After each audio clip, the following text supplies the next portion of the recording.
ஆப்பிரிக்காவில் ஒரு குறிப்பிட்ட சமூகத்தில் ஓர் அரசர் இருந்தார். அவரிடம் 10 காட்டு நாய்கள் இருந்தன. தவறு செய்த தனது ஊழியர்களை அந்த காட்டு நாய்களுக்கு இரையாக்குவார்.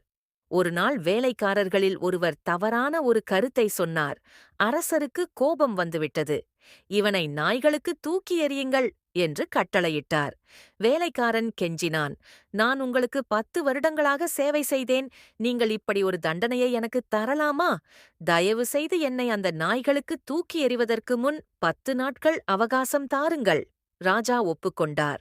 அந்த 10 நாட்களில் வேலைக்காரன் நாய்களை பார்த்துக் கொண்டிருக்கும் காவலரிடம் சென்று, அடுத்த 10 நாட்களுக்கும் தான் அந்த நாய்களுக்கு சேவை செய்ய விரும்புவதாக கூறினான்.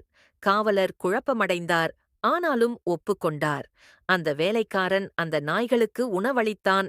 அவற்றைச் சுத்தம் செய்தான். குளிப்பாட்டவும் தொடங்கினான். அவற்றிற்கு அனைத்து விதமான வசதிகளையும் வழங்கி அன்பு காட்டினான். 10 நாட்கள் முடிந்தது. வேலைக்காரனை தண்டிப்பதற்காக நாய்களிடம் தூக்கி எறியும்படி அரசர் உத்தரவிட்டார். அவன் தூக்கி எறியப்பட்டபோது அவை ஓடி வந்து அவனின் கால்களை நக்கத் தொடங்கின. இதைக் கண்டு அனைவரும் வியந்தனர். இதைப் பார்த்து திகைத்த அரசன், என் நாய்களுக்கு என்ன நேர்ந்தது என்றான். வேலைக்காரன் பதிலளித்தான், நான் 10 நாட்களுக்கு மட்டுமே இந்த நாய்களுக்கு சேவை செய்தேன். அவை என் சேவையை மறக்கவில்லை. நான் உங்களுக்கு 10 வருடங்கள் சேவை செய்தும் என் முதல் தவறை கூட மன்னிக்காமல், நான் உங்களுக்கு செய்த அனைத்தையும் மறந்து என்னை தண்டிக்க உத்தரவிட்டீர்கள். அரசர் தனது தவறை உணர்ந்து வேலைக்காரனை விடுவிக்க உத்தரவிட்டார். நம்மிலும் எத்தனையோ பேர் இப்படி இருக்கிறோம்.